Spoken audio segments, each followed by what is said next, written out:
Are I'm you set. recording already? Yes, we're set. Okay, I'm recording as well.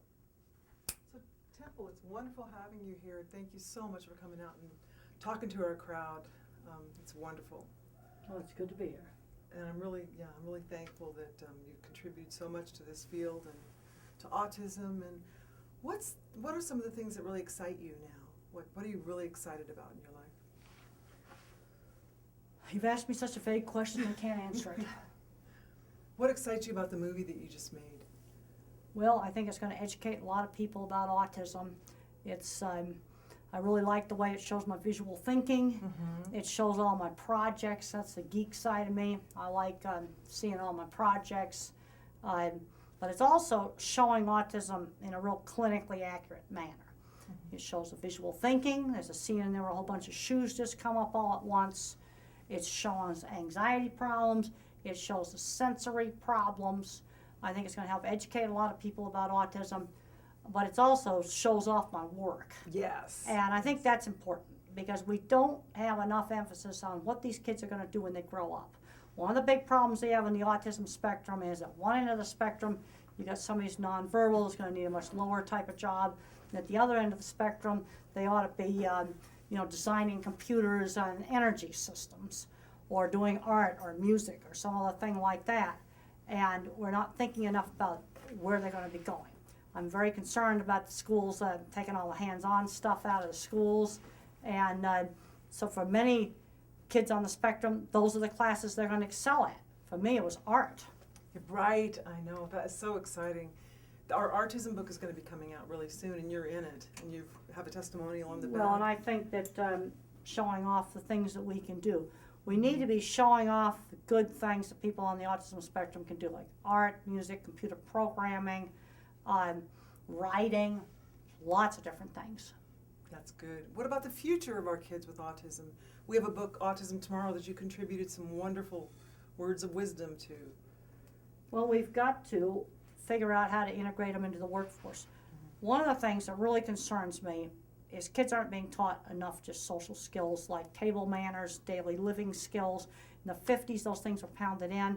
You know, I'm seeing too much of getting kind of a little bit of a handicap mentality where they don't push the kid enough to do things like I've seen verbal 12-year-olds that couldn't go into Tim Hortons and order breakfast and pay for it. That's just ridiculous. I was taught those things at a very young age. Yeah, you were telling me one time about this little boy who used a fork to comb his hair. Yeah, and that was, and I told him to get it out of his hair and get it down on his plate where it belongs. I wasn't allowed to comb my hair with my fork. Or eat the mashed potatoes with your hands. No, I wasn't allowed to do that either. Right. I'm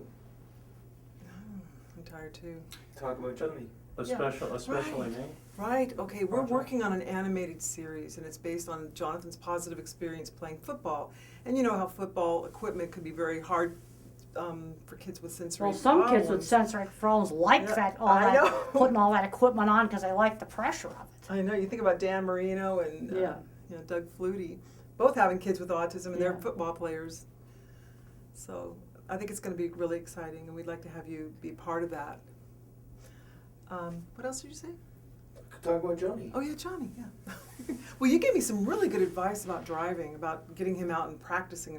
Well, I think on the whole driving thing is it because of the problems of multitasking, the driving of the car itself, steering, braking, using the gas, that's got to get on full automatic before someone on the spectrum goes out and does traffic and freeway. I did a year on easy backcountry roads before I did freeway, and I think what you got to do is just get out someplace where you can just drive and spend a lot of hours driving in a place that's completely safe so that you can get to the point where operating the car is automatic. Because when you learn a motor task, when you first start learning how to drive, you got to think about steering, think about the brakes, and that requires the frontal cortex. Then as it becomes automatic, then it migrates back into the motor cortex, and then the driving of the car, you don't have to think about steering anymore. You just do it. And after you get the driving of the car on automatic, then you can start gradually getting into traffic and more difficult driving situations. So you wouldn't necessarily go with a stick shift. I actually learned on a stick shift. Did you Yeah. really? I learned on an old pickup truck. It had 3 on the column with a very difficult clutch. Whew, That's hard. what I learned on, That is amazing. because that's the vehicle my aunt had. Huh. So what about snow driving? Driving, in awkward situations. Well, you just you keep Practice, your foot off the practice. brake and practice, and I didn't have a problem with that, because by the time I was confronted with snow driving, I'd already had a lot of practice. Do you have any advice for people that with autism or Asperger's that want to date? Get involved with shared interests, things you both like doing. Where there's been successful marriages, they were both in computers, or they met at a science fiction meeting, or they met doing some kind of shared scientific research, or they liked sewing and they met doing that. That's where there's been some of the best marriages. So get out there and get friends where there's stuff you like to do together. That's really good feedback. Any more movie projects? No more movie projects. What time is it getting to be? We're almost there. We're Okay. almost.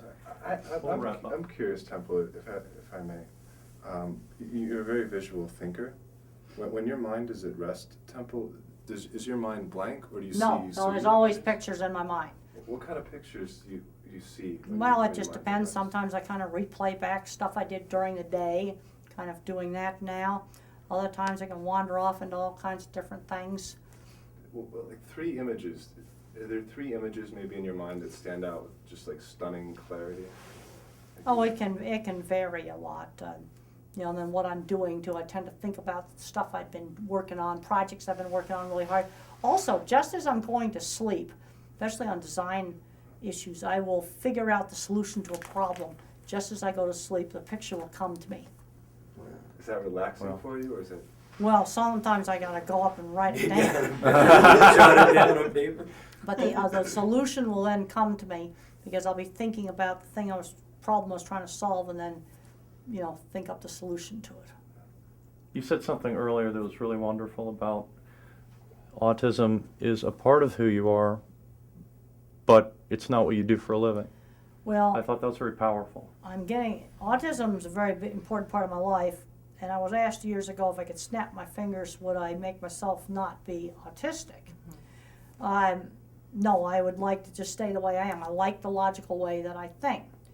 But my identity, my first identity, is my profession. I'm a professor of animal science. I design cattle handling equipment. I write research papers. I have graduate students. And then autism is secondary. What's concerning me is I'm seeing some really smart kids. You got an 8-year-old or 10-year-old comes up to me at a conference, just wants to tell me about his autism. I'd rather have him tell me about a book he read, or a science project, or that he likes to collect insects. I mean, I get concerned when the autism becomes his fixation. I'd rather have airplanes or trains be his fixation. Yeah, my dad was aeronautical engineer. Well, so that's he- right. And if he hadn't gotten fixated on airplanes, he wouldn't have become an aeronautical engineer. It's That's just that right. simple. That's right. So, what in the Little Rainman book? What was it about the pictures that you were drawn to? Well, the picture of the movie reels in the head, that just is how I think. And then the little boxes in the head, sorting the information into categories. It just explained it so well. It was some of the best drawings I've ever seen anywhere. They kind of explain the autistic mind. Yeah, like raining cats and dogs. That's what's going. Yeah, on but the in cats and dogs are going into boxes. into specific boxes. Into yes. specific boxes in his hat. That's very interesting. Okay. Well, thank you Okay. very much. Thank you so I know much, you Jennifer. gotta go. Thank you, Dr. Grandin. Thank you, Dr. Very Grandin. much.